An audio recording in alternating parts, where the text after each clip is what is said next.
Melissa from Unravel Today. Make sure you hit that subscribe button and that you download the app Unravel Today on your phone for podcast exclusive real raw content. But today, let's talk about rosacea. Let's start from the beginning. Story time.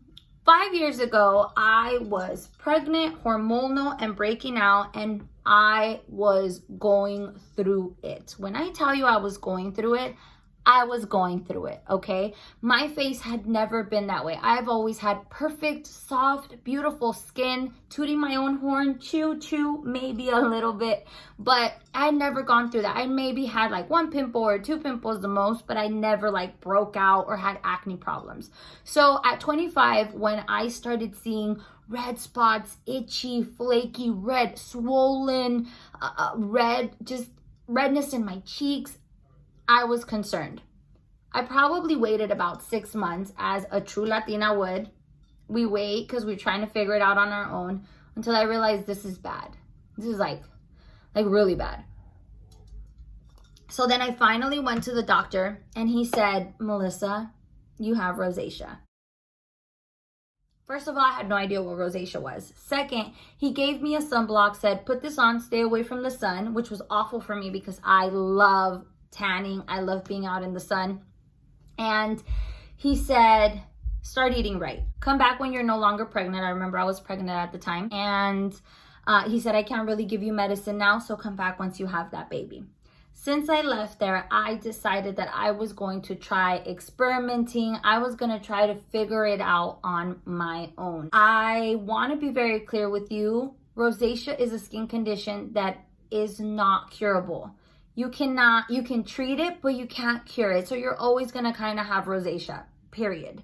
If you're thinking that I'm going to tell you, here, drink this magic pill, this is going to make it go away forever, you're at the wrong place. I can't say that, and I can't do that, and I'm not a doctor. I want to share a couple of tips that help me along the way, and hopefully they'll help you along the way.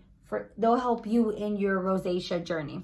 So I tried it all, okay? And when I mean all, I mean all of it, okay? I tried Origins, I tried Clinique, I tried Mario Badescu, is that his name? Whatever, the toners, the rose waters, I tried aloe vera, I tried turmeric on my face, I tried the Aztec clay, everything. I mean everything. In the last 4 years, I have tried everything in the book. Coconut oil for moisturizing. I only started to see a change in my face and in my body once I started making the following 5 changes. Number 1, showering with cold water. I know you're like, you're tripping, but listen, I needed to take it back to basics. What are the things that I do every single day? Because this is causing my rosacea.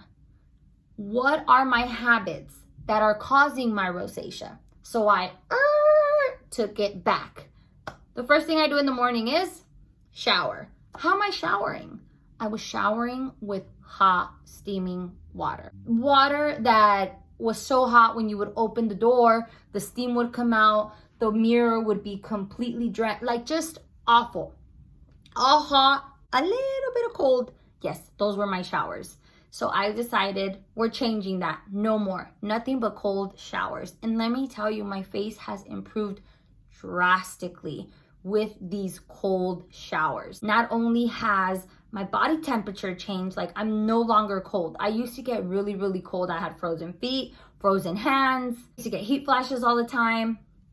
Doesn't happen anymore. I shower with only cold water. Not only did it help my face stay hydrated, and it's not stripping me anymore of my natural oils, but it also regulated my temperature.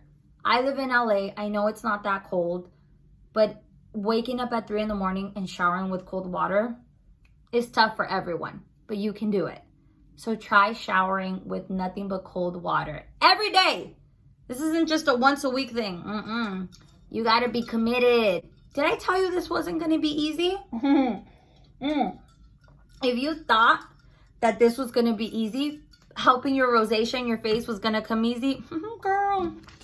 It gets harder.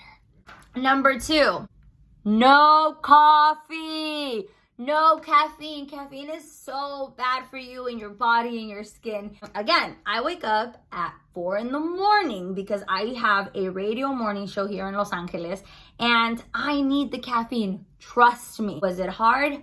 Yes. But was it worth it? Absolutely. Now when I feel like I need to have some caffeine, I'll have green tea, a green tea latte.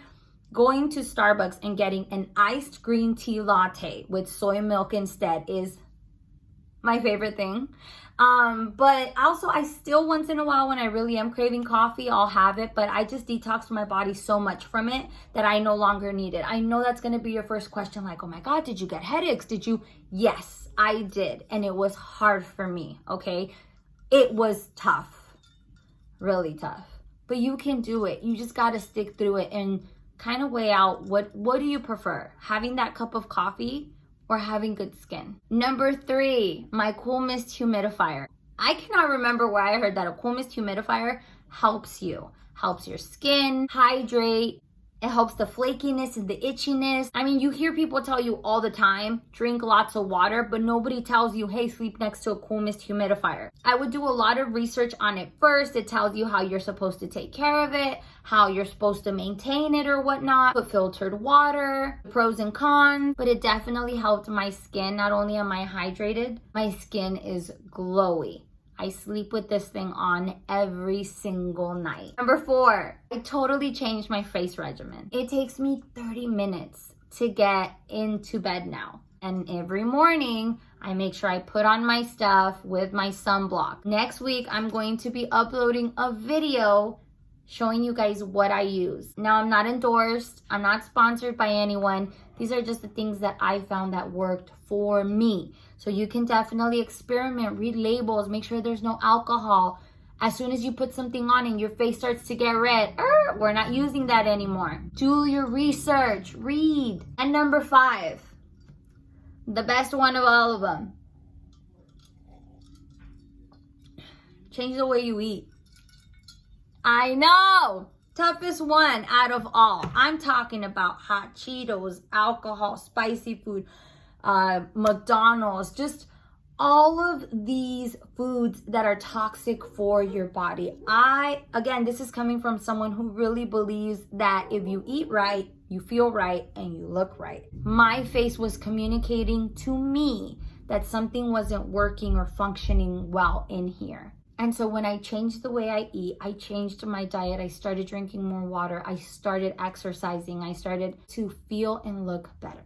I know it's all the good stuff, but your face is going to thank you. Now, I'm not saying that I don't eat it at all, but I did change it. And now when I have it, my face doesn't react the same way that it used to. For example, right now, I'm having a glass of wine and my face, can you see? It's not flared up. I hope this helps. Please comment down below if you have any questions and there's any way that I can help you. Make sure to hit that subscribe button so next week you can see exactly what my face regimen is in the morning and at night. And remember to download the app Unravel today. Subscribe. That way you can listen to all of the podcasts. Nothing but real raw content. I love you guys and I'll see you guys next week.